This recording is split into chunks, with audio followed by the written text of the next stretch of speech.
All right, everybody.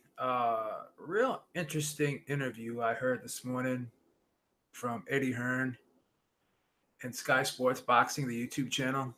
He was being interviewed on Sky Sports this morning on their YouTube channel, and I want to just play um, a little excerpt from the interview itself. And I found it quite interesting. And let me know what you guys think about this. People say, oh, you don't want to fight. Of course I want to fight. I said, oh, you're scared. I am scared. I'm scared of Andy Ruiz. And I'm especially scared of Wilder. He can punch. He's dangerous. But don't you want those moments where you walk out and the hairs are standing up and your heart's beating through your chest? A chance to be undisputed. I can't tell you. It's making me, my insides go fuzzy now. And you think we... So I just find it quite interesting that what a difference a year makes because we went from, oh, we don't need Wilder. We're not chasing Wilder. Wilder needs us more than we need him. Wilder needs to increase his profile before he gets a fight with Anthony Joshua. And now, admittedly, Hearn has said that Wilder has increased his profile, but why all of a sudden is there this desperation to make this fight with Wilder? I know they keep saying they want the WBC belt and this and that, but would they really care about this fight if it wasn't as big as it is? And to continue to try to downplay it like it really isn't that big of a fight, or to continue to try and downplay Deontay Wilder when you know that this is the fight that everybody wants. And you know that no matter what's going on in terms of who you're fighting next, what press conference you're at, what interview you're doing, whether it be Anthony Joshua or Eddie Hearn himself, you're going to be getting asked Deontay Wilder questions. Why? Because people want to see this fight. So is it really about just the belt, or is it, or the deep down inside, they know that this is the biggest fight in the heavyweight division and possibly boxing. I think it's the biggest fight in boxing. I think a lot of people would agree with me. So now all of a sudden there's this desperation. What is he seeing, Eddie Hearn and Anthony Joshua, that makes him concerned that he could possibly lose, or, you know, maybe not get up for a fight against another opponent and then underestimate someone and lose because of that, or maybe just someone just can come up and surprise them or something or whatever, because now this desperation, it's kind of evident now. You were like, we didn't see this before. Joshua didn't look great against Povetkin. I thought he was behind before he stopped Povetkin. I thought he was getting tagged. He was getting busted up a little bit in that fight. He got busted up a little bit in the Takam fight, even though he was in control of the Takam fight. He was winning that fight handily. But is Eddie Hearn starting to see some chinks in Anthony Joshua's armor? Does he realize that, this is a heavyweight division? Any one punch can change it all. So, this fight is big now. People are talking about this fight. We can really cash in on this fight now. So is he desperate to make this fight now because he thinks that Anthony Joshua could lose or may fight down to the level of his opponent's opposition? And possibly, not be motivated for a fight, then that will be the end of the day there for Anthony Joshua. And this fight will go down the tubes. Is that what the major concern is? Because we're hearing a lot of how concerned Eddie Hearn is now about Anthony Joshua. He better not slip up. He better stay focused. Is he seeing something in the camp that we're not? Is there something going on behind the scenes that we're not seeing? Now, Anthony Joshua, during one of his interviews this week, had a black eye, had some marks on his face. Is there something wrong in the camp right now? I'm not trying to play conspiracy theorist here, but I'm just curious to know why all of a sudden is there this desperation to make this fight when less than 8 months ago, a year ago, there wasn't this desperation. That's what I'm concerned about. That's what I'm concerned about. So it's just bizarre to me that all of a sudden they're in a rush to make this fight when before they weren't. That's what I'm wondering. I'm just wondering that. And, Ortiz does have the ability to turn this fight into a stinker. Not really necessarily a stinker, but he could make Joshua look bad in this fight. And is Hearn concerned about that? Maybe the more time that goes on, there's pressure on them because Wilder is getting, got a first round knockout over a guy that Anthony Joshua went 7 rounds with. Now, granted, that was a long time ago, not a long time, but it was about 2.5 years ago. Joshua only had 16 fights, but regardless, is there pressure on Joshua now to outperform Wilder? And if Wilder continues to put on these performances and Joshua may not live up to, his end of the bargain in terms of putting on exciting performances like Deontay Wilder is, could the tables turn? Could the pendulum swing? Could Deontay Wilder, be the one enhancing his profile and Anthony Joshua maybe losing some shine off of his? Now, Anthony Joshua is still the A side in this fight. I mean, we just have to concede that point. There's no question about it. He's the A side in this fight. But Deontay Wilder has made up a lot of ground, whereas I believe Anthony Joshua has pretty much stabilized. Now, this is a big move for Anthony Joshua fighting in New York right now. And if he could sell out the Garden and if he could make a splash here in the United States, that's one step closer for him to become a global star. I mean, he still is a global star, but he could even enhance that and increase that and become a star in the United States, be more well-known in the United States, because he is doing a lot of promotional stuff here in the United States. I think he was even on CNN.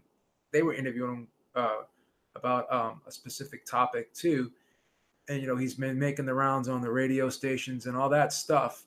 So he's doing a good job. I give Joshua a lot of credit for, making a splash here in the United States, meeting a lot of people, putting himself out there, talking to the press, going on radio shows, going on TV shows. He's doing a really good job.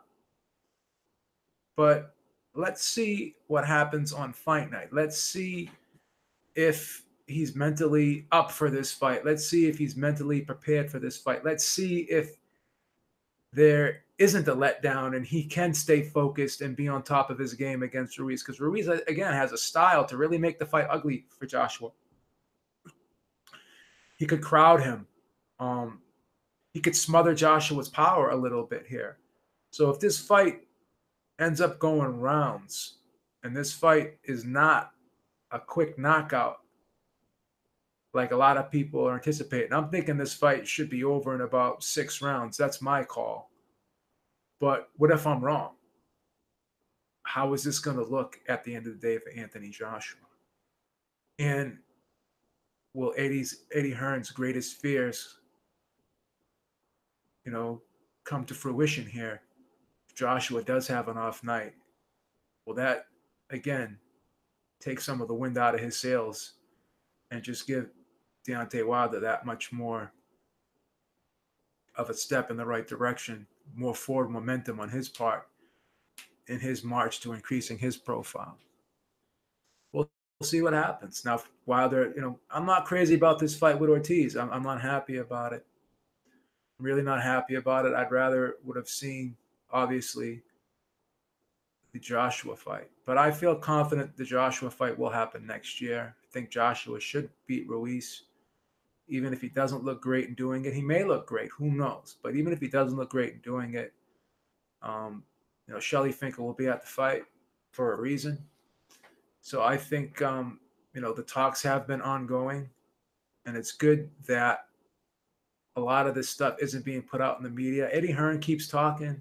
He continues to talk. And again, I don't know, by him talking and putting everything out on the table and just continuing to go back and forth and say all this crap about Deontay Wilder, I don't see how that enhances the fight. And I know you guys are saying, well, why is Deontay Wilder so sensitive?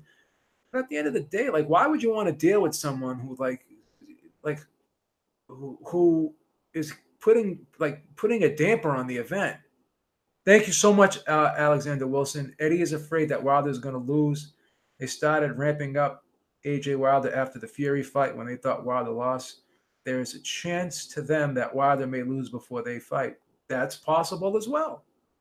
either guy can lose before this fight happens. That's why, I've been saying all along that both guys should try to get this fight done as soon as possible, because this is the heavyweight division. One punch can change anything. We've heard that said so many times. It's almost cliche at this point. But the only reason why the title is what it is because Eddie Hearn is the one that's coming out openly saying that he's afraid that Joshua could slip up. He's afraid that something could happen. He's afraid of all those things. Whereas the Wilder side's not really being vocal about, they're portraying and exuding confidence, where the other side all of a sudden sounds desperate. They're the ones that sound concerned. They're the ones that sound like, we got to get this done fast. So now it's like the tables are turned. So now Deontay Wilder's like, okay, so when I wanted this fight and I was really clamoring for this fight, you guys didn't really care. You guys were complacent. You guys were nonchalant about it. But now all of a sudden, after a year's time, after he fights Fury, after he fights Ortiz, after he has this fight with Brazil and he looks spectacular, now the pressure is on. Thank you, Corey Lee. Now the pressure is on. Salute to you, my brother. Now the pressure is on to get this fight and try to outshine Wilder. So, that has to all come into play here. Ibrahim Mail says, "Are you a fan of boxing or a shill?" I can ask you the same question. Are you a shill? Because only a shill for Eddie Hearn and Anthony Joshua would be upset with this video right now, because this video is an objective video. So maybe you're the shill. A lot of you guys are in this chat projecting your own failings onto me. I'm a shill for the PBC and you're a shill for the DAZN.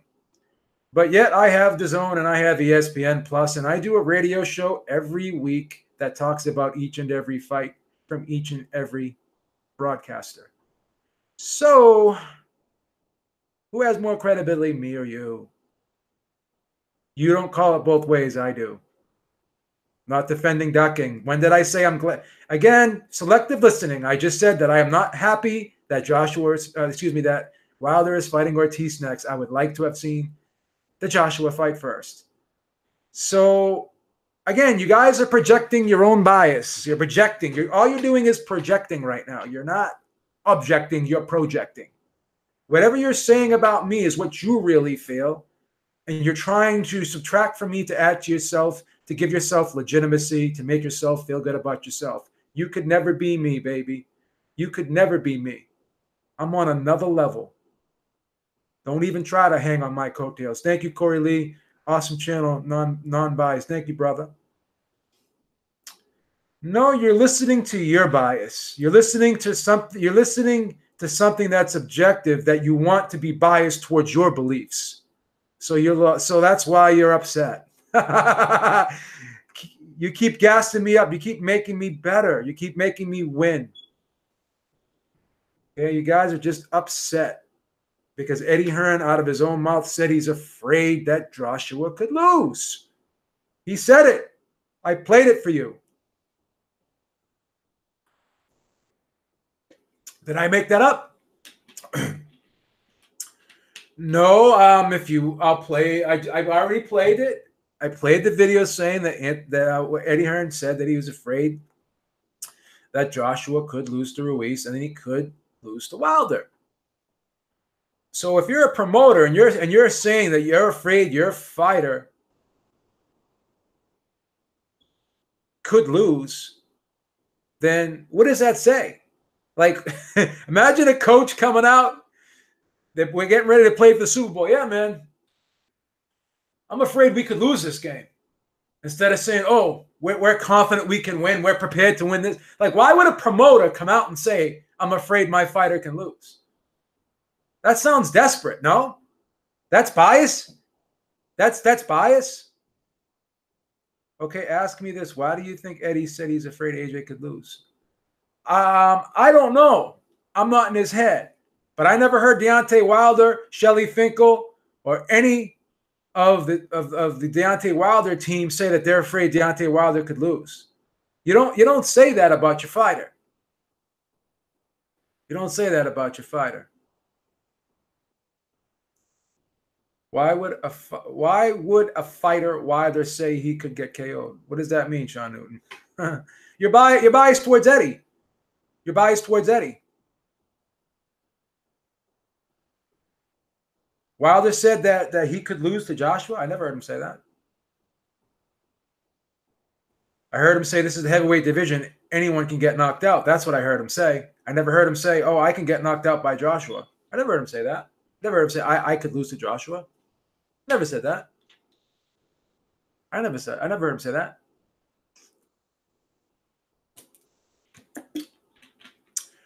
But of course, you can't give me a link and you can't show it to me like I show you everything. But at the end of the day, exactly, Corey Lee, I truly believe that both sides are trying to milk this. They're banking the fight's just going to become bigger. That's the thing. No, you're biased. You're biased because you are anti-PBC. You're projecting. You're projecting and you're using cognitive dissonance. Anyone that calls someone biased is usually biased towards the opposite side. Are you biased towards the opposite side? That's what I want to know. And yet, here you're hating on Heyman. I'm not happy about. I don't want to see Wilder Ortiz 2. Absolutely not. But you're happy about seeing Fury friggin' Schwartz. Not really biased towards Wilder because I believe that Fury won the fight. I believe if Fury fights Wilder again, he'll beat him again.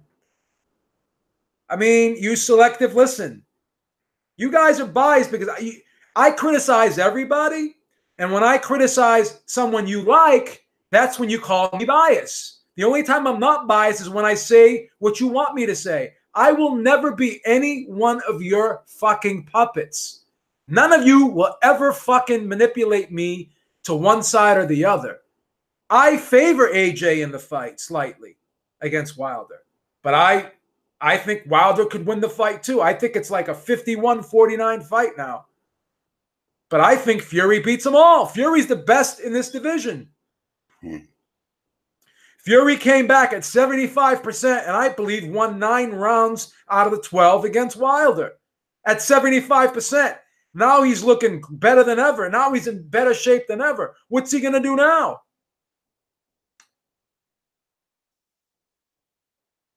I'm making up a narrative. Okay, let's play it again. Let's play it again. And again, I'm not saying it. This is Eddie Hearn saying it. We're going to play it again for you.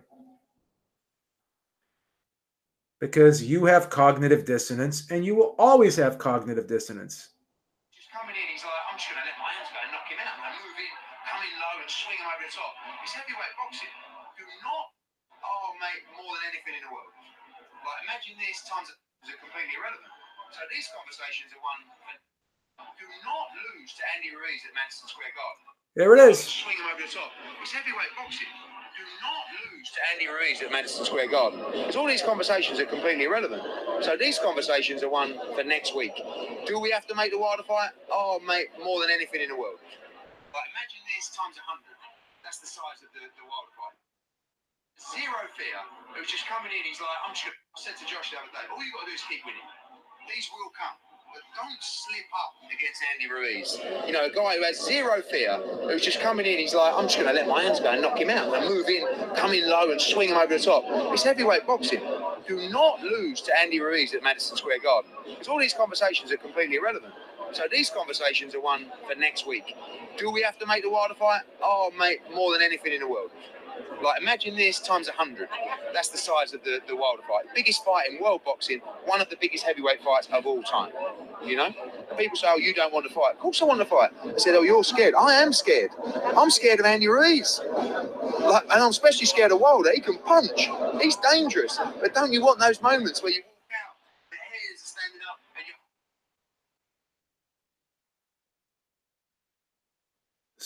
So I'm making things up. He's begging for the Wilder fight now. And now he's saying he's scared of Ruiz and he's scared of Wilder. I said that? I'm making it up. Why would you say you're scared? You're scared of Ruiz. Why would you say you're scared of Wilder? Why would you say that?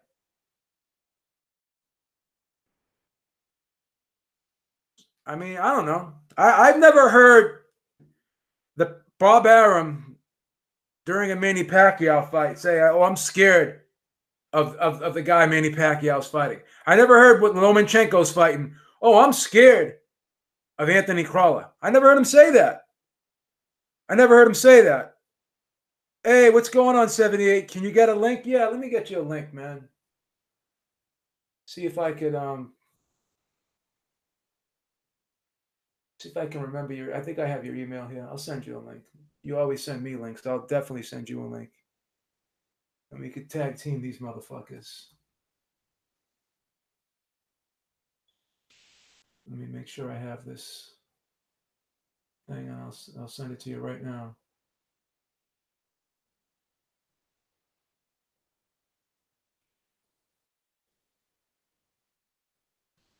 Let me see if I have it. I gotta find your.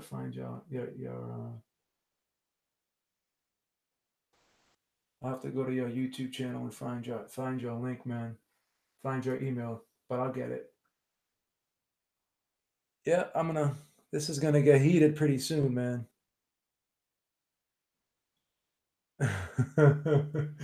This is gonna get heated pretty soon. Bring the general on here. When we bring the general on here, this will get lit. Make sure I got. Oh shit. You okay?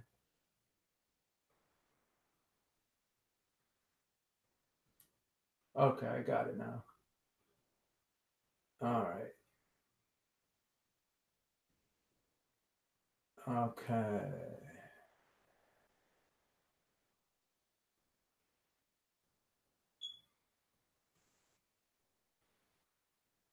Okay.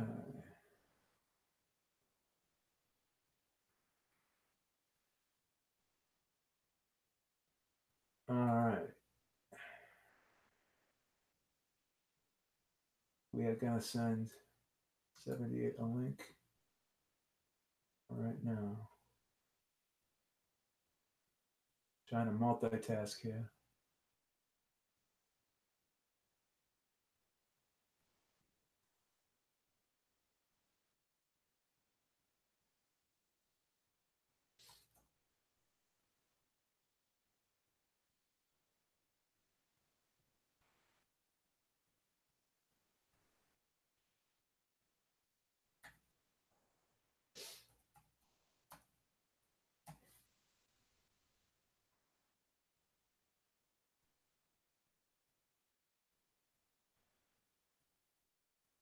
All right.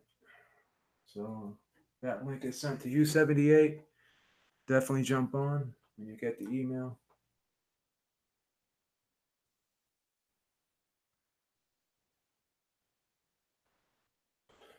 Definitely jump on when you get the email.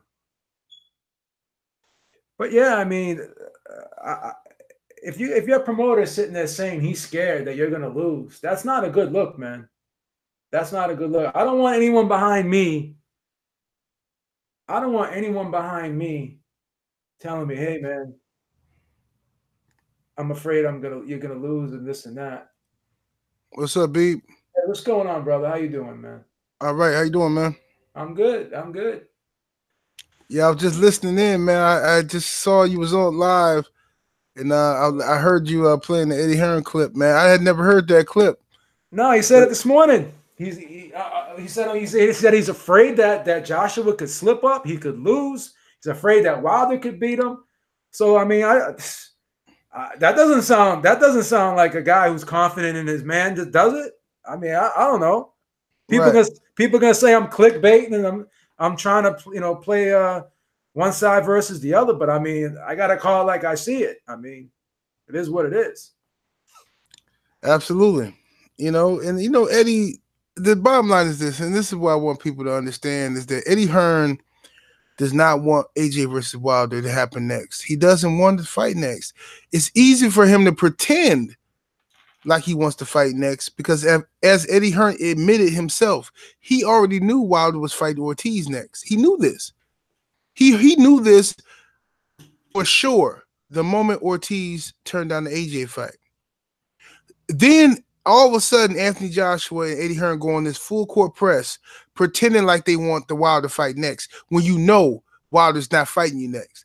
So it's easy to play this game and pretend and try to manipulate the media, but that's what Eddie Hearn is good at, manipulating the media, telling lies, all right, fabricating stories, manipulating the people. He's excellent at that, all right?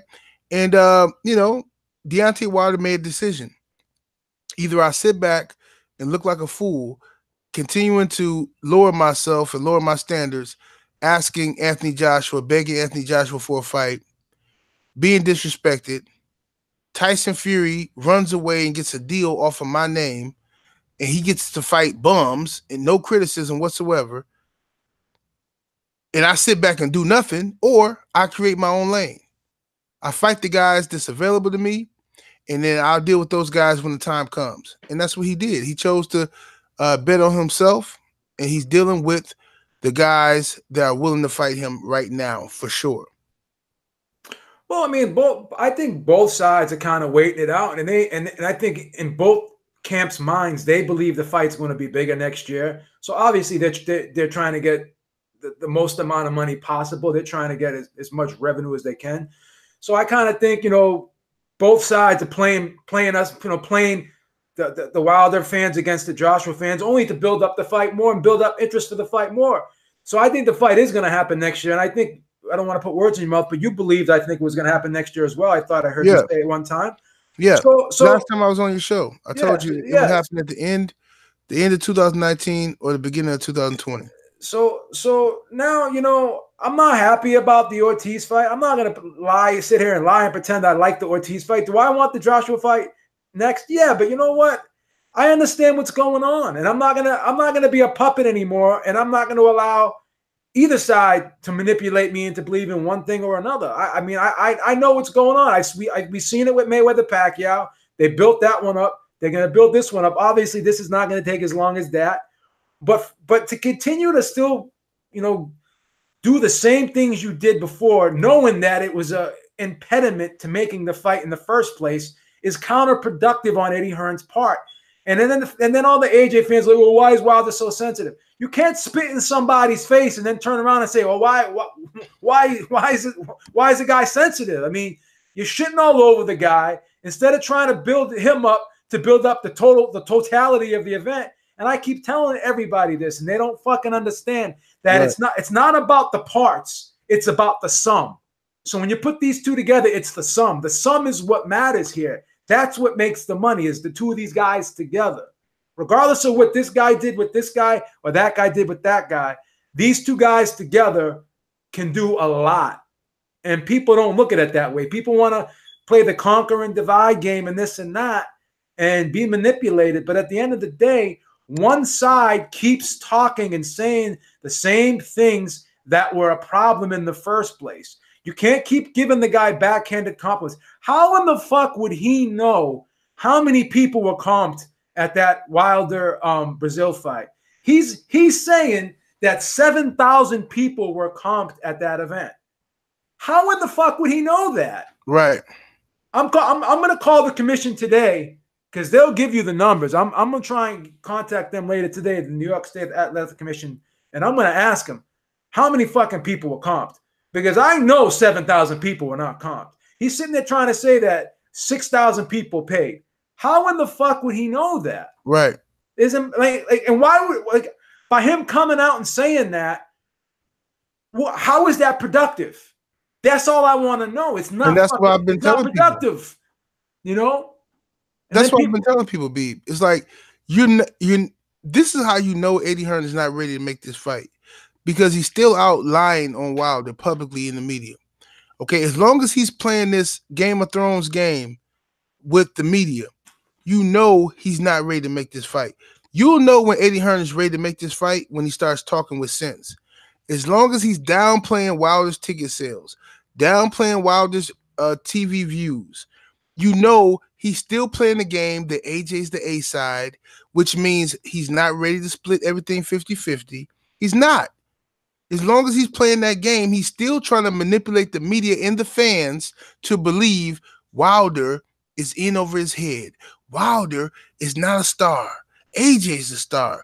It's a game. It's a game. Wilder is just now realizing that this is a game. Wilder thought all he has to do is call out these guys, challenge their manhood, he gets to fight. Now he realizes this is a game. This is like the politics of America. All right, these guys are manipulating fans. They're blatantly lying on you. It doesn't matter. It's not about the best versus the best. It's not about calling this guy out. I'm a champion. He's a champion. How long has Wilder been saying he wants to meet up with AJ in a private meeting, just him and AJ? He's been saying that for over 2 years. That's right. But now all of a sudden, this week, when Wilder's fighting Ortiz, AJ saying, oh, me and Wilder need to just meet up and talk with no promoters. Come on, man. I'm not stupid. I know what's going on here. All of a sudden this week, now you want to meet up with Wilder without Eddie Hearn when Wilder's been asking for that for 2 years? It's ridiculous. It's a game. They're playing a game. And Wilder realizes that, and he's not going to be left behind. He's saying, you know what? Everybody, Joshua, Fury, they're playing the game. They're getting their money. They got deals off of my name. The idea of fighting me, these guys got deals. I'm going to get me a deal. I'm going to go back and I'm going to fight the people I need to fight. Since we're waiting and we're building up the fight, then okay, let's play that game. I'm going to make my money too. Now everybody's upset because they wanted Wilder to sit around and do nothing while they get rich off the idea of fighting Wilder. So it's a joke. It's like this. When you go into a car dealership, what do they tell you? Don't sound desperate. Don't jump at the first deal that you get. So now it's like Eddie Hearn is that guy walking into the car dealership right now, showing the guy that's selling the car that he really wants to buy the car now. And when you usually do that, what happens? The guy that is selling the car to you, when he senses that you're desperate, what's he do? Kind of backs off a little bit and lets you kind of hang yourself. So Wilder's letting them chase him now. He's like you said, the tables are turned. So now it's kind of gratifying, I would think, for Wilder to see these guys, begging him for the fight now. They're the ones acting desperate now. So right. This is it should be business, but it's personal right now for Wilder. And I get it. I get it because he really wanted to fight. And, he was at every turn, he was told, oh, you need to, you're nothing. You're beneath this guy. You need to, up your profile. You need to do this. You need to do that. He was being dictated to for a year straight. You don't think after a while that's gonna like that's gonna wear on him? It's like certain, it's hard sometimes when you do certain things to people for them to just turn around and say, fuck it, you know what, I'll still do business with you. Like that's why Mayweather and Arum couldn't do business together, because the wounds just cut that deep. Eddie Hearn set it up this way, and he thought that, he could say and do whatever he wants, and he's still doing it to this day, and he's going to be able to do business with these guys. And I understand, the fight's going to be the biggest fight in boxing probably next year. I get that. And, as fans, we're saying to ourselves, we want to see this fight. And then you're saying to yourself, well, just put the business before the personal. But at the end of the day, if you want to put the business before the personal, then Eddie Hearn needs to just stop acting like an idiot and talking all this trash and stop trying to downplay the other side if he wants to make this fight as big as it possibly can. Why, if you're trying to create the biggest fight in boxing, would you say the other side is this, the other side's that, the other side is nothing? So why would you want your guy to be fighting a guy who's nothing? It's like going to a movie and saying, well, I'm going to go see this movie. It's supposed to be the best movie of all time. But then on the other hand, saying everyone that's acting in this movie sucks. So if this is the best movie of all time, then why would I want to go see it if all the actors in it suck? It just doesn't make sense, you know, his rhetoric. And it has to fucking change because it's irritating. You don't hear the other side. People say, well, why do you always make videos about Eddie Hearn? Because Eddie Hearn is the one in front of the camera every fucking day, doing 10 fucking interviews a day, saying stupid shit. And he's contradicting himself. He's the one that's friggin' giving us all of the fucking sound bites, which I just played at the beginning of this video. He's giving us all the clicks. He's giving us all the friggin' titles and the friggin' headlines. It's his fault. You don't hear the other side doing this. You know? Now, is the other side, you know, 100% guilt-free? No, I mean, I would have liked to have seen, you know, Shelly Finkel sit down with Eddie Hearn when they were in New York. I would have liked to have seen that, you know? But, again, Shelly Finkel's not out there doing interviews every day, you know, talking to the press every day, saying how bad AJ sucks. He's never said anything bad about AJ. I've never heard Shelly Finkel say anything bad about AJ at all. His only criticism has been for Hearn and the way Hearn's been talking and the way he's been handling these negotiations. So, you know, people want to say, well, why don't you say anything bad about Deontay Wilder? Because their side are not the ones that are taking the same approach as the Eddie Hearn and Anthony Joshua side. Okay? Now Eddie Hearn's saying, oh, well, after this fight, Joshua should call out Deontay Wilder and call him out on his manhood. Basically, that was the same thing that Wilder was doing last year to AJ. But AJ was just kind of laying back in the cut. Oh, you know, I don't care what he says. We don't need him. He needs us. So now, once again, the tables are turned. It's just, the thing is this. It's just so ironic how things have changed in 8 months to a year. It's just, and we said all this stuff. Oh, why does the fight have to be in the UK? It's much, much bigger in the United States. Now, all of a sudden, Eddie Hearn's starting to come around and say, yeah, you know, there's more money in the United States. Why the fuck did he take his whole stable over here? Why are all this fight in the United States now? I thought UK was the hub. I thought UK was the king of boxing. Exactly. Yep. So now, like, everything that we were saying last year, why would you not want this fight to be in the United States to maximize the revenue? Why not get UK pay-per-view and United States pay-per-view revenue? Why not combine and maximize the total amount of revenue? So now all of a sudden, everything we said last year, he's now doing everything that we said should have been done last year. Now he's giving now Wilder's getting more money now. He's going to get the 50-50 next year. He's going to get it. Whether people think he deserves it or not, that's bullshit, because you deserve whatever you can fucking negotiate. If he can negotiate and get himself 50-50, then guess what? He deserves 50-50.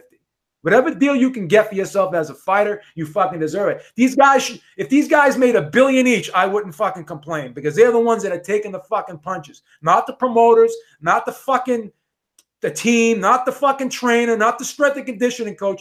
They're not the ones taking the punches. The fighters are. So let them make as much money as they can. And all these fans are saying, oh, this guy's not worth this guy's not worth that. Haven't taken a fucking punch in their lives. So how the fuck would they know who's worth what? I don't care if he asks for 50-50. If that's what it takes to get the fight done and they don't want to give him 50-50, then they're just as part of the problem as people want to say that Wilder is. If you want the fight as bad as you say you do, and you want to, it's all about being unified, and it's all about, you know, being the best, then give them the 50-50, and you're still going to get by far the highest payday in your career. So who's greedy, Joshua or Wilder? Both guys want to get paid. It's always about the money.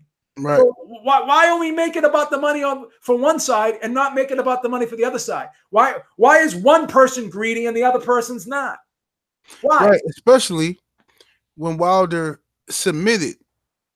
And this is a tough decision for any man to do. He submitted, even though his team was telling him, you should be getting a certain amount of money for this fight. Wilder agreed to take $15 million, an offer from Eddie Hearn for the fight last year, September. He agreed to take it. He says a few things in the contract I want clarification on. I'll send you back the information on Monday. That Saturday, magically, the WBA releases a statement saying that Anthony Joshua has to fight Alexander Povetkin. He has 48 hours to sign the contract, which is BS. We all know it's BS. No sanctioned body is going to get in the way of unification. Undisputed, I should say. No sanctioned body is going to get in the way of undisputed, especially for a drug cheat in the name of Alexander Povetkin. So it was a call made by Eddie Hearn playing games. It is what it is. Eddie Hearn, the same guy who said that Wembley Stadium wouldn't be available for Deontay Wilder versus Anthony Joshua in September last year, turned around and fight Povetkin in Wembley Stadium last year in September. All the AJ fans ignore that fact, don't even want to talk about the fact because they know we could pull up video evidence of this. So they just ignore it and say, oh, that's old stuff. Why are you bringing up old stuff? Right? They just totally ignore the lies by Eddie Hearn. And they could have got that fight against Deontay Wilder for $15 million. That's why Wilder is so hell-bent on not ever again lowering himself to those standards, because they still shitted on him. They still disrespected him, even when he humbled himself and said, you know what? I'm going to do what I got to do to make this fight happen. I'm going to take this $15 million flat fee. AJ takes all the rest of the money. I'm going to do that. And they still play games with him. So then Wilder said, I want 60-40. Eddie Hearn came out and said, no, you're not worth 40%. Videos are all over YouTube. Prove facts. He said, you're not worth 40%. Wilder said, you know what? Forget it. It's over. Don't even talk to me unless you're talking about 50-50. If it's not 50-50, I don't want to hear nothing from you. Ever since then, Eddie Hearn has been pretending that he wants this fight so desperately, but you've never heard Eddie Hearn come on camera and say, I offer Wilder 50-50. Let's make the fight. Never. All the other mumbo jumbo he talks, he's never said, we're giving Wilder 50-50. Never said it, because he doesn't want the fight. It's just a publicity stunt strategy. All right. He knew Wilder was going to fight Brazil. Once Fury ducked Wilder, he knew Wilder was fighting his mandatory Brazil, and he knew Wilder was fighting Ortiz next. Eddie Hearn had that information. Eddie Hearn then went on a campaign to remove Joshua from the ducking angle. Oh, call Wilder out. Yeah, call him out. Act like you want the fight. Yeah, listen, man, it's a game. The fight not happening until next year. Joshua, Eddie Hearn, Barry Hearn all said 2020. But as soon as Wilder says 2020, now it's a duck move. But we all going to pretend like we don't remember Barry Hearn, Eddie Hearn, and Joshua saying 2020. We're going to pretend like we didn't hear it. We're going to wait until Wilder says it. Now it's a duck move. It's a game. And all these stupid fans, man, playing games, I see them in the comment section playing games. You know, they want to play dumb. Like, I'm not going to play dumb for nobody. You know what I mean? Me neither. Me neither. They can call me a shill all they want, but guess what? I'm not going to be anybody's friggin' puppet, man. You know what I mean? I'm not. It's like, I know what's going on. You know what's going on. And the problem is, when Eddie Hearn criticizes the Wilder side for doing everything that they were doing last year, then it's like the contradictory is real here. Like, it's contradictions. Like, so now you were not, like you said, they wanted to put the fight off to 2020 anyways. They wanted to continue to make the fight grow and be as big as it possibly can. But now all of a sudden, you know, they have to continue to try to pump Joshua up by trying to downgrade Wilder. So they're using the old stupid formula that never works: subtract from others to add to yourself. And they've been doing that for the last 1.5 to 2 years. And it hasn't worked. And they continue to use the same formula. That's what it is. And I'm not falling for it. And if these people in the chat want to fall for it, if the Joshua fans want to fall for it, they can sit there and say, oh, well, Joshua does this, Joshua does that. How many questions were asked this week to Joshua and to Eddie Hearn about Deontay Wilder? All these people that supposedly don't know who Deontay Wilder is, why are they asking Anthony Joshua about him if they don't know who he is? Right. Everywhere Anthony Joshua goes, why is everybody asking about Deontay Wilder. Why? Mm-hmm. Right. And it's a lie. It's the biggest lie told in this era of heavyweight boxing. Okay, that nobody knows Deontay Wilder. It's a lie. Um, I've been on here a long time. I've been interviewing Deontay Wilder since 2013. Okay, before people started noticing Wilder and gave a shit about him, I've been talking to this guy. Deontay Wilder he was popular in the UK before he became popular in America. Exactly. You know, people in the UK were my number one people who came to my videos about Wilder. They knew who he was. But then magically, people want to pretend like he's not popular. They don't know who he is.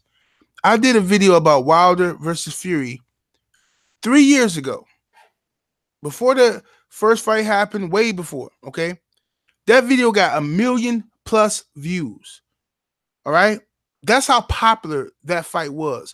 Way before Joshua had beat Charles Martin and became popular and all this stuff. Way before that. The fight was Deontay Wilder versus Tyson Fury. Now Wilder's becoming popular in the US, which is a harder task. Much harder. Right? You know, much harder. You know, much harder. You know, so he's becoming popular in the US. People know who Deontay Wilder is. All right? I'm in a sports bar watching the Milwaukee Bucks play in the Eastern Conference Finals against the Raptors. People in the bar are talking about Deontay Wilder. They're asking me, hey, you watch boxing? Did you see that fight? Blah, blah, blah. You know, all this stuff. I'm like, yeah, I mess with, that's what I do. I mess with boxing. People know who Deontay Wilder is. He's becoming more and more popular in the U.S. This is the fear of Eddie Hearn. All right? Because if Wilder ever becomes a superstar in America, they know that they lose the A side. They overplayed their hand. They should have took the opportunity to fight Deontay Wilder when he was willing to accept $15 million. They didn't take it. You didn't even want to give him 40% when he wanted that. Now, you don't want to give him 50-50.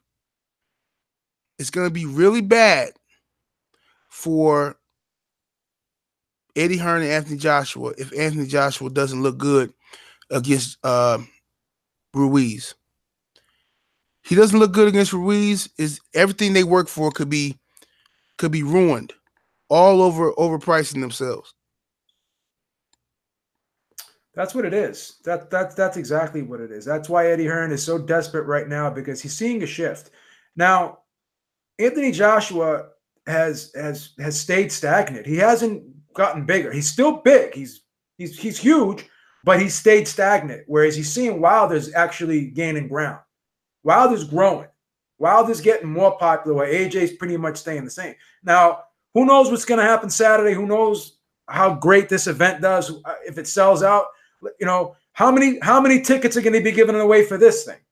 Oh yeah. You know? Oh, yeah. So people act. You know, there's another thing too. People act like that when you go to a fight, there's not comp. Like there's no people in the stands that are getting comped. Like every event has comp tickets. Right. Why is it such a big deal when the PBC has comp tickets? Like no one else comps. Everyone comps. You don't think that this MSG fight on Saturday is going to have a couple thousand comp tickets? You think everyone's going to be paying? So that's what I don't understand. Like, people just listen to this guy talk, and all of a sudden it's like, oh well, 6,000 people showed up, only paid. Like that's fucking bullshit. Right. You don't know that. You have no way of knowing that. No way to know that to you unless you call the commission. Right. Right. You have no way. That's like somebody telling you they know how much money I make off of YouTube. You don't know. No way. You can look at Social Blade and make a guesstimation. Exactly. But you don't know what I make, right? And that's what Eddie Hearn's doing. He's making a guesstimation. He's putting out there, oh well, I think Wilder, you know, he only sold 6,000 tickets. You said the same thing about Stavern versus Wilder. You said the same thing about Wilder versus Ortiz. Now you're saying the same thing about Wilder versus Brazil. They only sold 6,000 tickets. So this is Eddie Hearn's magic number. All right, it's BS, complete BS. He don't know what he's talking about. He's trying to downplay Deontay Wilder. He's trying to discredit Deontay. He did the same thing with Earl Spence versus Mikey Garcia pay-per-view numbers. No. It was Wilder versus Tyson Fury pay-per-view numbers. When the numbers came out, it did 325,000. Eddie Hearn said, "Oh, it really did only like 200,000, but they lied and they lied about the other." Listen, how are you gonna expect anybody, respectable businessman, to sit down with you and talk to you when you are publicly trying to lie on them, humiliate them, slandering them, slandering, fucking slander? Like, how does that work? Al Heyman has been a part of the biggest financial boxing matches in boxing history. Mayweather versus McGregor, Mayweather versus Pacquiao, Mayweather versus Canelo Alvarez, Mayweather versus De La Hoya, so on and so forth. Al Heyman has had his hands all over it. But here comes Eddie Hearn with his fancy suits.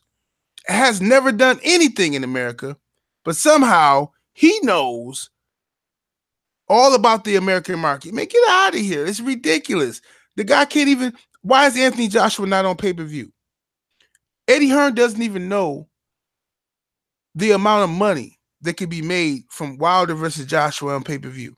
He has Joshua fighting on an app on DAZN. Okay? You just spent a week blasting Wilder for getting 1 million views on Showtime, a paid subscription. And you're acting like this is bad numbers. But AJ's about to fight on a paid subscription on DAZN. Let's see what AJ does. And watch how differently the tune changes from the AJ fans. When AJ's reported to have did 100,000 views or less, or whatever it is, watch how differently people try to play it and like, oh, well, AJ, I don't want to hear it, man. It's a baloney. Eddie Hearn shouldn't be out here playing these games. He's making a fool of himself. Anthony Joshua has a good deal. He's getting paid by Matchroom Boxing, and it's not based off of the numbers. He's getting paid. But if it was based off of the numbers, it would be horrible. Okay? AJ versus Povetkin did horrible numbers in America on DAZN. Horrible. To the point they didn't even want to report them. That's true. They didn't even want to report the numbers. So now, AJ is about to fight Ruiz. Let's see what the numbers are. And and like I said, I see the people in the comments, they're, cracking their little jokes. Everything's funny. The guy calls himself Larry Merchant, which is, shameful, that you can't even think of your own creative name. You got to come up with a name like Larry Merchant. Okay. Hide that's proof right there that you're a coward. You hide behind other people's names and characters, but that's fine. But anyway, we'll see what happens, and there'll be no mercy from me when AJ's numbers come back from Ruiz. There won't be any mercy. They're going to be horrible. They're going to be bad. And here's the thing. Eddie Hearn was on an interview this week trashing the Wilder numbers, but then he also said that he doesn't expect the Joshua Ruiz numbers to do as good as those numbers. So he's admitting that those numbers are going to be worse than Wilder's numbers, but yet Wilder's numbers are horrible. What fucking sense does that make? Canelo Alvarez is supposed to be the biggest star in the sport of boxing, and he fought on that app, and they reported that 600,000 people watched him versus Jacobs on that app in the United States. And worldwide, it was 1.2 million people or 1.3 million people worldwide. Right. So those numbers aren't, I'm not going to say those are bad numbers, but they're not as good as the 1.1 that watched Wilder, if you include the app in the network, right? So if 1.1 million people watched Wilder in the United States and only 600,000 watched the biggest star in the sport, then what does that tell you? Right. I don't understand why everyone was like, oh, those numbers are fabulous. Oh, wow. But Deontay Wilder's numbers are trash. Right. And then you got Eddie Hearn saying that he doesn't even think that Joshua's numbers are going to be as much as Wilder's. So if Wilder's numbers are horrible, so you're admitting that your numbers are going to be horrible too, then what the fuck did you come over here for? Exactly. What the fuck did you come over here for? What the fuck did you put him on this app for if you're not being able to put him in front of as many people as possible and get him in front of as many United States eyeballs as possible? You sabotaged them. Are you doing what's in the best interest of your fighter, or are you just looking out for yourself because you got a nice little cushy arrangement with the zone? Exactly. But are you doing the best for your fighter? Are you giving him the best possible chance to be the biggest star he can in America by putting him on an app, or would it be better suited for him to be on an American pay-per-view with Deontay Wilder on Fox or something where he could be in front of millions instead of 100,000? Mm-hmm. When you want to look at the big picture. I want to respond real quick to someone in the comments. A guy named Marts MB. I see people like you all the time. You think you're clever, but you're not. I deal with you on a day-to-day basis. You say, stop with the victim mentality like 78. See, whenever people use the term victim mentality, I understand where you're coming from. I know what mentality you have. I saw your earlier comment that I didn't respond to, but you referred to the LDBC as the homeboys. What does the homeboys mean to you? I want you to have the courage. I want you to have the testicular fortitude to come out, be bold, be brash, and tell us how you really feel. Don't hide behind politics. Don't play games. What does the homeboys mean, in your opinion, with the LDBC? See, I know what it means, but you're too much of a coward to admit it. They know what they mean. But yet it's you. But yet you're the one that's supposedly putting forth that narrative. But they're in the chat saying the shit. Right. Absolutely. Right. So that's what they do. And they want to sit there and say shit in the chat. And I'm not gonna block them. I'm gonna let them. I'm not gonna block them because you know what? I don't want to give them the satisfaction of thinking they beat me, that I have to block them, that I can't take their bullshit, because I laugh at their bullshit. Number one, and as long as they're not saying anything too off the chain, they can stay. But the thing is this: they're sitting there saying, "Oh, well, we're bullshit. We're bullshit this. We're bullshit that." But we're sitting here articulating our points. All you guys are saying is oh, Eddie's right and we're wrong. But you can't speak to how Eddie's right and we're wrong. You can't elaborate on it. We're breaking down shit and telling you things that are true. Everything we've said is true, and you can't refute the arguments. All you're saying is we're fucking victims, we're lying, we're bullshit, we're that and that. Where's your evidence? Where's your evidence? Where's your evidence? Our points make no sense. Okay, so explain to me how our points make no sense. What did we lie about? What did we lie about? Like counter. Okay, I have a question for him. Since our points make no sense, I'm glad, because I don't get to do this on my channel because my wrench gang usually blocks everybody before they get a chance to talk crazy. So I'm glad now I get a chance to do this. Okay, I always wanted to ask AJ Protectors this question.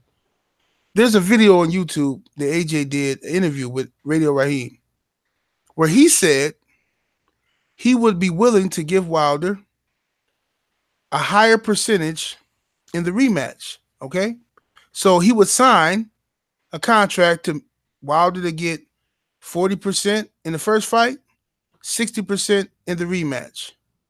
He said he would do that, no problem. It's on YouTube. Then in negotiations, AJ changed his mind. Didn't want to agree to that. Can you please explain that to me, AJ Protectors? Why did that happen? I just want to hear your excuse. I never got a chance to hear you guys' excuse on that. Wait, well, here's another one for you too. Because now the narrative from Eddie Hearn is, well, I think Deontay Wilder wants to fight, but he's being told by his advisors not to take the fight. Mm-hmm. Well, let me ask you this, 78, and tell me if I'm wrong. Didn't AJ say that he wanted the $50 million, but his team told him not to take it? Didn't his trainer, Rob McCracken, say, Eddie Hearn said, we all sat down. We were really interested in the offer, but Rob came up with the idea and the statement, like, why would we go over there? Why not have it in the UK? Look what we've built here. Why should we go and fight him in the United States? Why not fight here in the UK where we've built this audience and we've built what we built here? So didn't Joshua listen to his team? Wasn't he talked out of taking the 50 million? It's like you have advisors and you have people in your camp for a reason. Now, of course, you're going to listen to what they have to say. But how does Eddie Hearn know that, Deontay Wilder isn't doing what he wants to do and he's just doing what he's being told to do? Like, so Joshua wanted the 50 million, but he was talked out of it by his team. So isn't that the same thing? Like everything they accused Deontay Wilder of doing, they've done.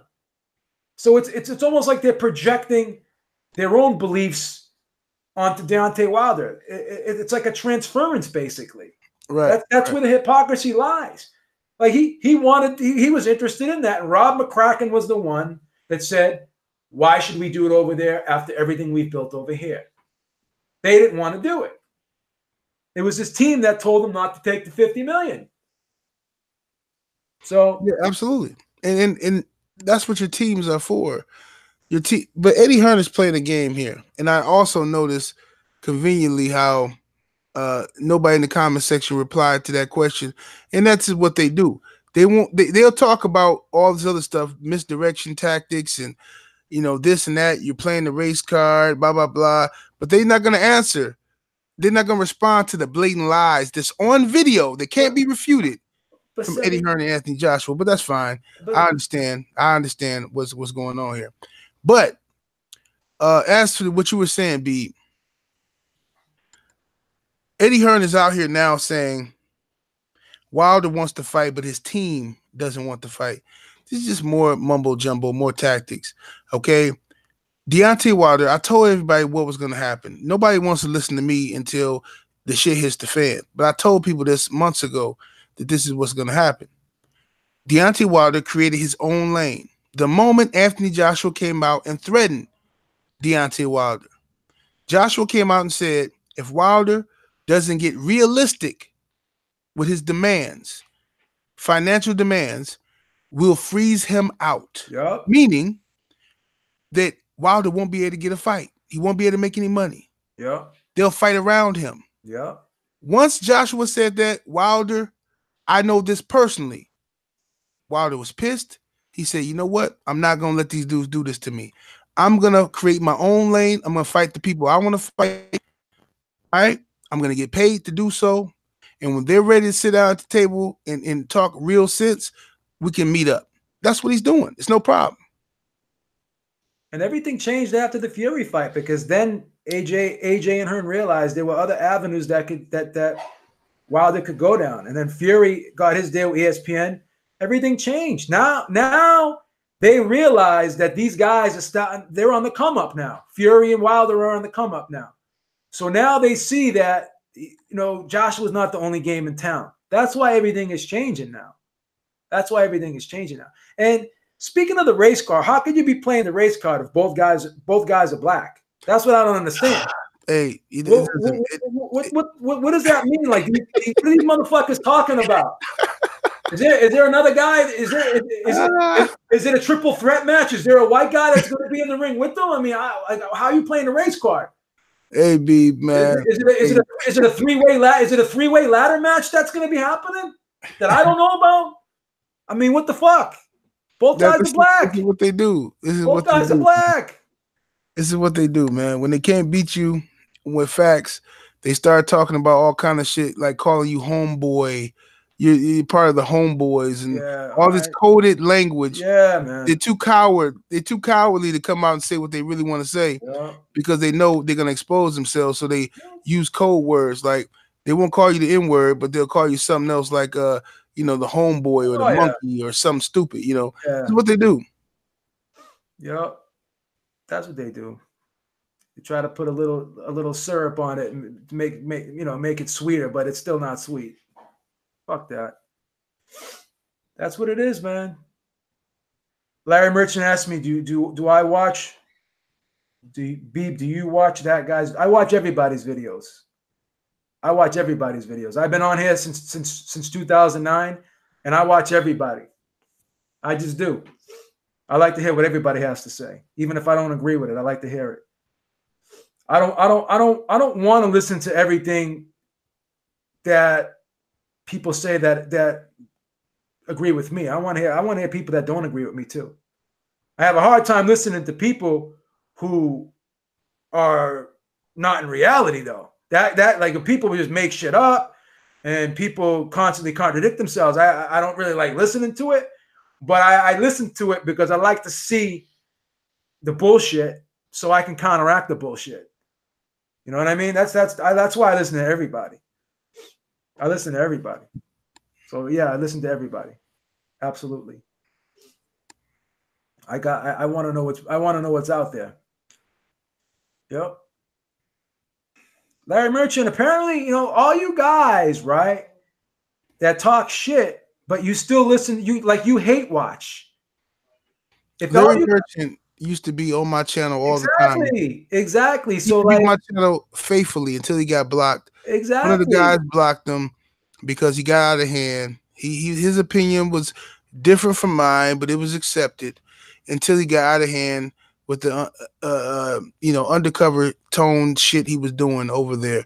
Okay, he had no problem with me when I was saying what he wanted me to say.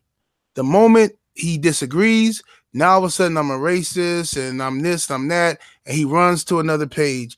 That's what happens with these guys. You're only as good as long as they agree with you. The moment you say something different, or you're brainwashed, or you're playing games, get out of here. Larry Merchant, if I'm such a so biased, why were you on my page for years? That's what I'm saying. It took you 4 years to realize I was biased, huh, Larry? Get out of here, man. If everyone, if what people are saying is so horrible and it's so biased, it's so this, it's so that, but yet you want to come listen to it, I just never understood that. I'm not a fan of ballet. I'm not a fan of snooker. I'm not a fan of soccer. So I don't go on those videos and just drop hate comments on them. You know what I do? I just don't watch the videos. If I don't like something, I just don't watch it. Why am I going to take my time to watch something and just leave a negative comment? I did a video the other about a week and a half ago about Game of Thrones recap, and then some person says, "Oh, this is horrible. This is supposed to be box show." So you read the title of the video. You knew what the video was going to be about. So if you don't like it, like you read the title of this video, and if you knew you weren't going to like the video, but you just came here to hate on it. Why? You're giving me that much power over you, like I'm like the crack dealer, and you're the crack addict, and I keep feeding you the crack, and you keep coming back, and you know it's killing you, but you still keep buying the crack. That's on you. That's not on me. That's on you. You know what you're going to get when you come here. You fucking know what you're going to get. So don't come here acting brand new like, oh, why, Beef, why are you saying this? Beef, why are you saying that? You knew what you were going to get when you came here. You knew it. Right. Don't act fucking stupid about it when you come. Mm-hmm. Right. You knew what you were going to get. Right. And you know what's funny? I'm such a racist, but somehow I'm on Beeb's channel. All right. And I've been dealing with Beeb for years. Absolutely. Don't always agree. He don't always agree with me. But I've always respected him because I believe that he believes what he's talking about. And he's never, ever said anything that was even borderline racist. Okay? Never. So I mess with Beeb. What's the problem? I got no problem disagreeing with Beeb on certain issues. No problem. What's the issue? You guys have a problem because you're mad that he's talking to me right now, and you got this thing in your head where, I wish you guys would just come out the closet already. Come out the closet and just say what it is. Just be a man. Be strong. Be bold. I dare you. I dare you to be tough and say what it is that you really feel, but you're too much of a coward. That's why you hide behind names like Larry Merchant instead of creating your own names. Oh God. See now, Beeb, the oblong head gone red with tears in his eye. Yeah, okay. Thank you. That's what I love. I love it all. And here's the thing too, like Sugar Ray Leonard is my favorite fighter of all time. you're not crazy about Sugar Ray Leonard. You've made statements about Sugar Ray Leonard, how you feel like he avoided Aaron Pryor. Did I start crying when you said that? Nope. Did I come on the video and say, "Oh, what are you talking about, Sugar Ray Leonard?" Blah, blah. I had a phone interview with Sugar Ray Leonard for an hour. I mean, that was like the highlight of my life. But like, if you don't, I mean, I'm not related to the guy. I mean, it's not like he's my family. If someone doesn't like him, they don't like him. I mean, I can't scour the net. And every time someone says something bad about Sugar Ray Leonard, I can't throw a fucking hissy fit about it and cry. Like these guys do. These guys will search videos about Eddie Hearn and AJ that they don't like, just so they can come and cry about how everyone is talking shit about AJ and Eddie Hearn. Like they think that that Eddie Hearn and AJ need them to defend them. Like Eddie Hearn doesn't have a lawyer and AJ don't have a lawyer. Like they don't have people that can help take care of their affairs. They need these guys to come to their aid. Right. That's the ridiculousness of these fucking guys. I got a question for this guy, Joel O, in the comments. He says, let's be honest. He said, you might mess with Beeb 78, but let's be honest. The LDBC is about racial bias. He said, it's said no different than these white dudes who only big up white fighters. Hey, Joel O, who are those white guys who only big up white fighters? The same way you just labeled the LDBC off of a lie, how about you name drop those white guys in the comments right now? Guarantee you won't do it. I understand the game. You don't fool me, sir. Get out of here. Who are these white guys? I challenge you to call them out by name like you did the LDBC. Right. We support Caleb Plant. We support plenty of Mexican fighters. Leo Santa Cruz. Joey Spencer, who's white. All right. So what are you talking about? I was the first person, first notable channel, first big channel supporting Gennady Golovkin way before all the retards got on Golovkin. Yep. All right. Yep. So what are you talking about? Where's this coming from? All right. Stop it. And sticking up for yourself is not racism. And here's the thing too. There's a difference between being biased and being objective. Everyone's biased. We already know that. You know, Mexican fans like Mexican fighters, Puerto Rican fans like Puerto Rican fighters, and so on and so forth. There's nothing wrong with that. But you can still be biased and be objective at the same time. You know what I'm saying? Like that's all you got to be is objective. So because you're fans of somebody that's from your culture, there's nothing wrong with that. What's wrong with that? That's fucking. Right. That's fucking how people are. There's nothing wrong with that. Being proud of your culture, that's a bad thing. Like when did that become a bad thing all of a sudden? People being proud of their culture and supporting their culture. When has that been a bad thing? In what world all of a sudden has that become a bad thing?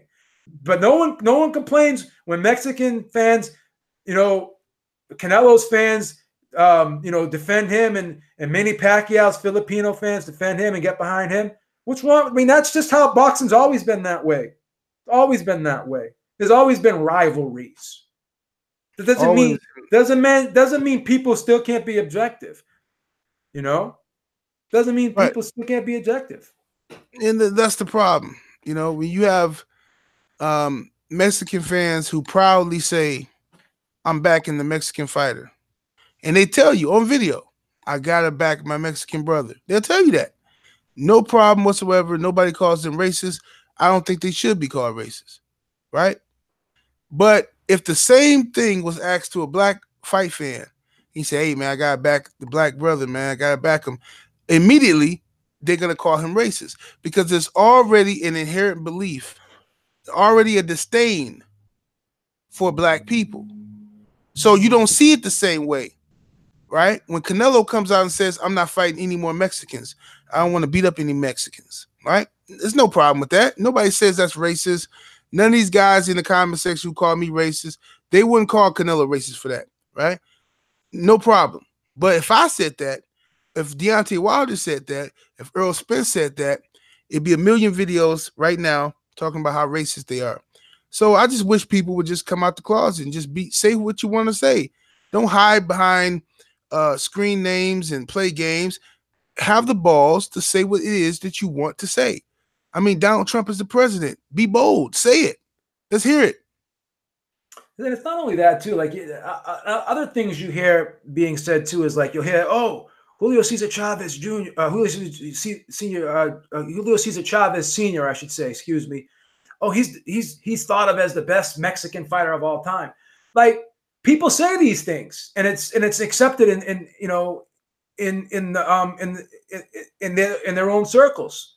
Like they come out and say that. Like this guy's the best Mexican fighter of all time. This guy's the best Filipino fighter of all time. Like it's said. We don't say those things. They say those things. It's been said. So how could you try to characterize someone as being divisive if those things are already said in the sport and they're socially accepted in the sport? How many times have you heard people say, "Oh, Julio Cesar Chavez is the best Mexican fighter of all time," arguably, or Juan Manuel Marquez is the best Mexican fighter of all time? Like that's right. And it's accepted, right? And this is how you know it's garbage. To this guy Joel O, okay, who says that the LDBC is about race, meaning he's insinuating that we only support black fighters and we don't like anything other than black fighters. That's what he suggested. Okay, well, can you please explain why my channel is known for Adrian Broner roast videos? Adrian Broner, young, talented, black. Why don't I support him? Could you explain that, Joel O? Could you please explain that? Because I support only black fighters, right? Why is it that my channel is known for roasting Adrian Broner? Why don't I agree with Floyd Mayweather? Why have I roasted and praised Andre Ward? Why is that?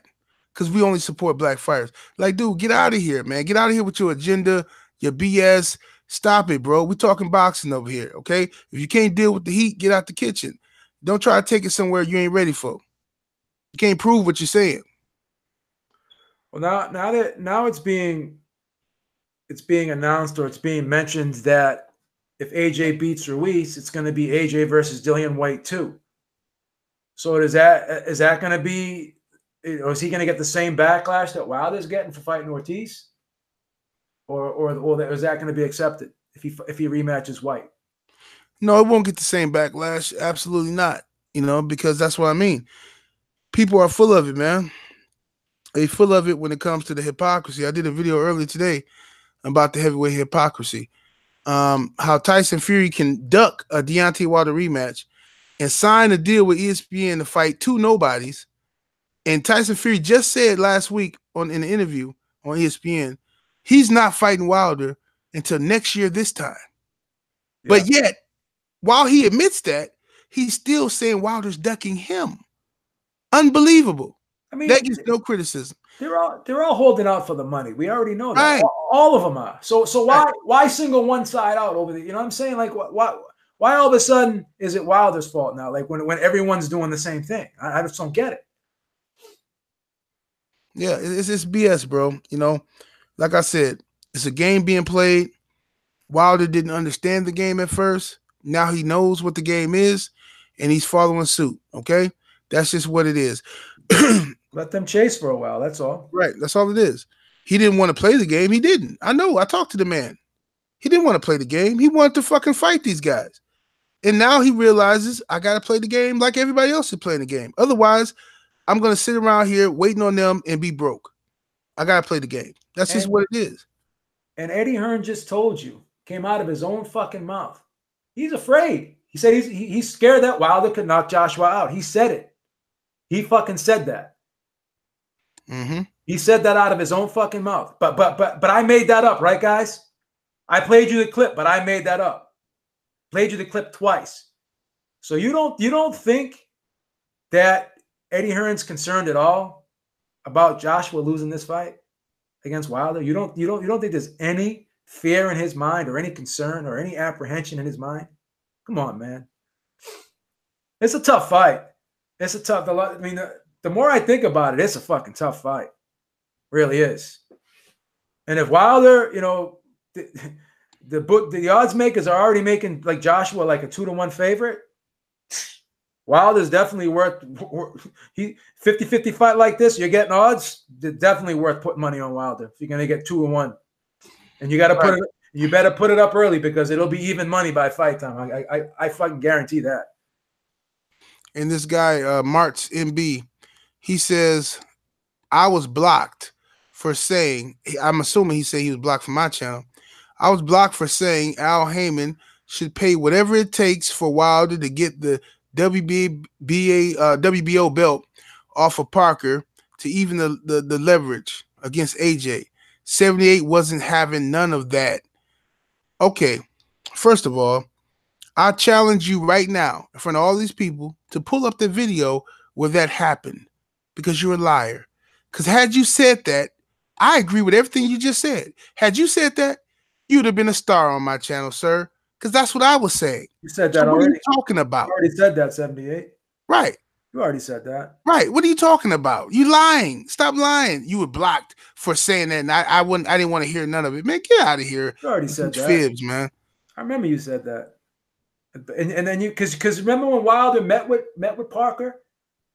Like Parker was at one of Wilder's fight and they met like in the back. And Wilder was trying to get him to fight, and then Parker ended up fighting AJ instead. Exactly, and I was the one saying I criticized Heyman because I didn't agree with Heyman allowing Charles Martin to fight AJ. I said you should put Charles Martin in there with Wilder, pay Charles Martin whatever he needs to make, let Wilder whoop him, because I knew this was going to happen. We was going to end up in this position. You don't give that power over to Eddie Hearn. But at that time, Eddie Hearn and PBC had a working relationship. They had done the Earl Spence and Kell Brook and Sean Porter fight, and I just knew it was going to end up like this. So I don't know what this guy in the comments is talking about. He's making up lies. Well, Andy Ruiz is a PBC fighter, and and Heyman had no problem letting these guys. At the end of the day, Heyman's their advisor. I mean, they make their own decisions. You know, I mean, if people think that Wilder's being told what to do, but if he wants to do like he was told to make the Brazil fight pay-per-view. He said no, I want it on regular Showtime. He made that decision. Right. Steven Espinosa said that. So if he's not calling the shots, then why would Steven Espinosa openly say, I wanted to put this fight on pay-per-view? And Deontay Wilder said, he said, no, I would rather have this on Showtime, regular Showtime.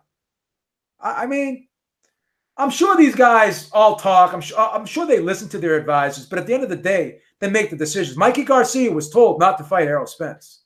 His whole team told him not to do it. And he still did it. At the end of the day, the fighter does make the decision. Mm-hmm. You know? So Joshua was the one before that said, well, he can talk. He could talk to my team. He never wanted to sit down with Wilder before. He didn't even want Wilder in the ring. But now they're inviting him.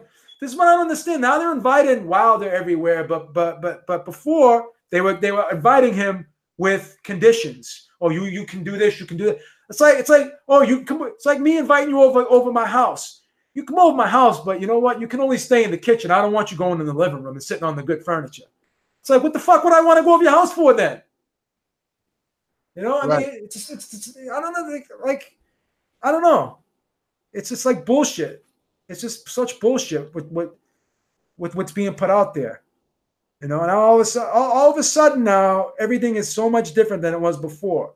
But now Wilder's just supposed to forget about everything like it never happened and start over with a clean slate. Well, if that's going to happen, then Eddie Hearn needs to stop fucking talking shit every chance he can get, because it doesn't seem like the mentality from that side has changed. And if the mentality from that side does not change, it's only going to make it harder to make the fight. So you guys should be more mad at Eddie Hearn than anything, because he seems to be the one that doesn't really want to make the fight. Absolutely. Yeah. Because he wouldn't keep doing the same things that were a problem to make the fight in the first place. He would change his ways. Yeah, it's childish. I saw an interview with Eddie Hearn saying that he admires Bob Arum because him and Bob Arum can talk trash to each other, go back and forth, and still call each other and make fights. But it's not like that with Heyman. Okay, it's not like that with Al Heyman. If you know that, then why not show people respect if you're going to do business with them? Some Right. people you can joke with, some people you Exactly. can't. Exactly. It's like when you go to your job, Right. you know certain people you could talk a certain way to, and you know you can't talk that way to somebody else. So if you want to interact with certain people and you want to be productive with certain people, then obviously you don't do things that you know will irritate them, that will cause friction between you two. So then you won't be able to get the shit done. Simple as that. No one's saying, oh, Wilder's sensitive. Okay, what do you mean Wilder's sensitive? Like, how much could one of you guys take as a person? How much shit could you take? And how much shit would not even how much shit could you take? How much shit would you be willing to accept from somebody before you say fuck this? I'm not having it anymore. Exactly. I mean, That's perfect the example. thing. That's the thing. Perfect example. Some of these guys in the comments don't want to hear anything I have to say. No matter what I say, they already got me pegged as whatever they want to believe I am, a racist or whatever the fuck, right? And they got these stories about getting blocked from my channel and all kind of shit. I didn't block none of them. My rich gang probably did, but I'm held responsible for what happened. I'll tell you a story after, but go ahead. Yeah, but see, the problem is you hold your grudge, your little petty grudge against me, all right? For my opinion, and oh, you got blocked from my channel, poor baby. But you expect Deontay Wilder and Shelly Finkel and Al Heyman, these people, to be insulted on a day-to-day basis by Eddie Hearn and then sit down and humble themselves and do business with him. It doesn't work that way. It doesn't work that way. They don't have to, okay? They don't have to. Until Eddie Hearn acts like he has some sense.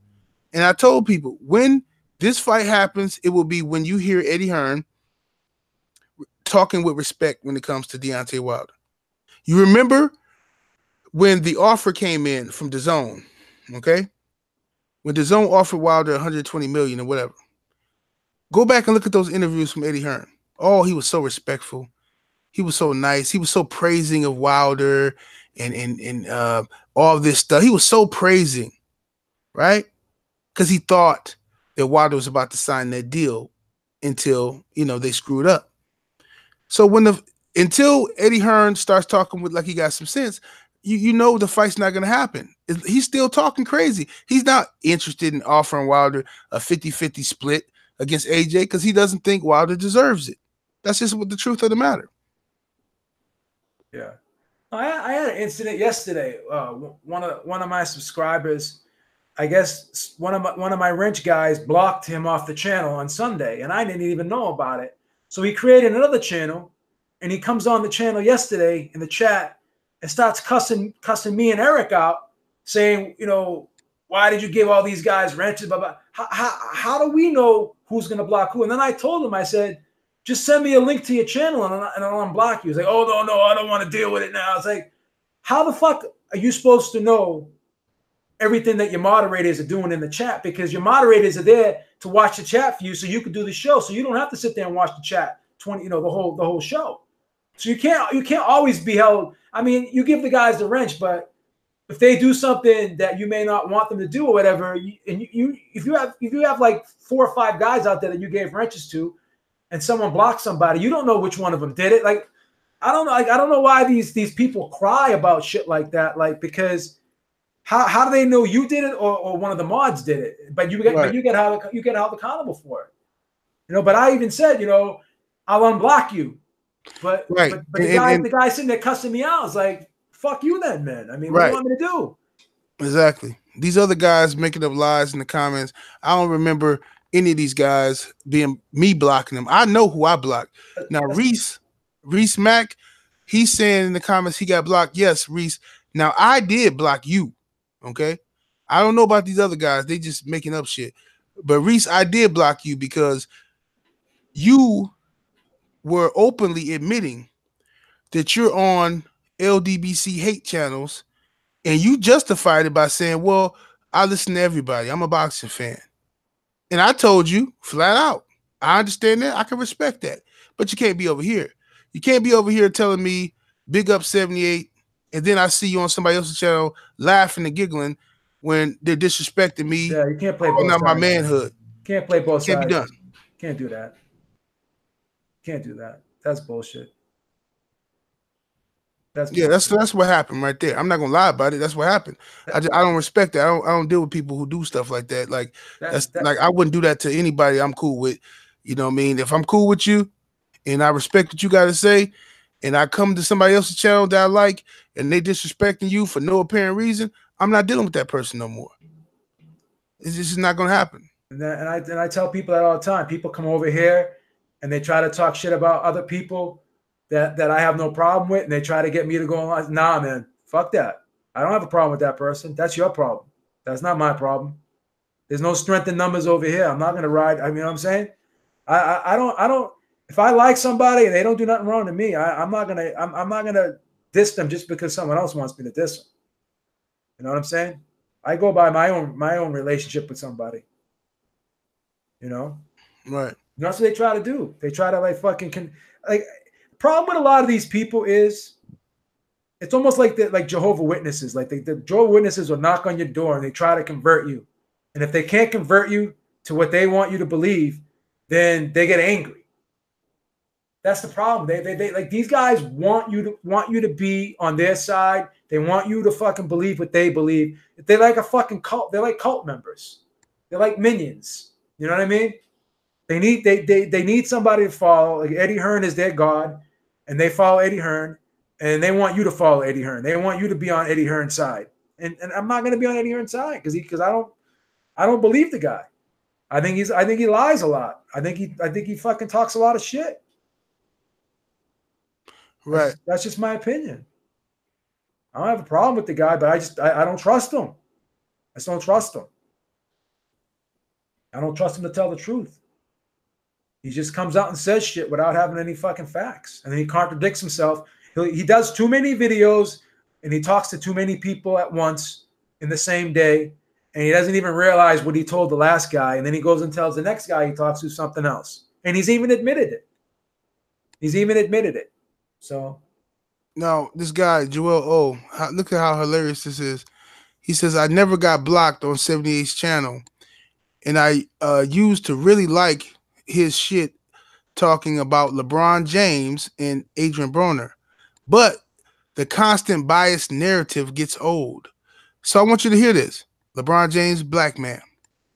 Adrian Broner, black man. Yet, Joel O, earlier in the comments, said that the LDBC has a race agenda.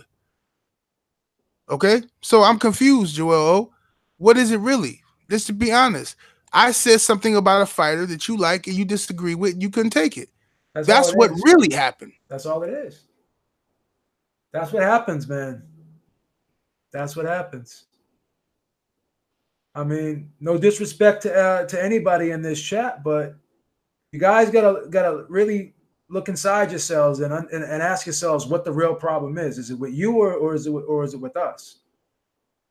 You know? That's a problem if you want to live through these fighters vicariously and then you take it that personal when someone says something bad about them. And if you can't take that, then that's on you. I don't know, man. That's just the way it is. There's a lot of fighters out there. Like I'm a huge Tyson Fury fan, but a lot of people don't like him. I wasn't happy about that ESPN deal, but I'm a huge Tyson Fury fan. I came out and said it. I interviewed Bob Arum, and supposedly he wasn't guaranteed $100 million. I asked Bob Arum what the figures were. Bob Arum said he don't know. So I don't know, man. I didn't like what Tyson Fury did, but I still like him as a fighter, but I don't like what he did. I don't like the fact that he didn't fight Deontay Wilder. I don't like it. Thought it was a bad move. But we'll see. We'll see what happens. Yeah. Let me see what happens, man. Indeed. Absolutely. All right, man. I go back to the salt mines here. Wrap this up, but yeah, man. I gotta get up out of here anyway, man. Yeah, go take me a nap for at least an hour. Yeah, man. Always a pleasure, though. Always a pleasure. Hey, yeah, appreciate you, beat, man. Thanks for having me on, man. I'll holler at you, brother. No doubt, man. Have a good one. All right, peace. All right, guys, take it easy, man. Me and Eric are gonna do a show tonight. We're gonna do a show tonight about the Wilder Ortiz 2 fight being announced. So make sure you check that out. I think we're gonna go live at 7:30. So just make sure you check us out at 7:30, and we'll be talking about that. And we'll catch you guys later, man. Have a great day. Peace out, everybody. Take care.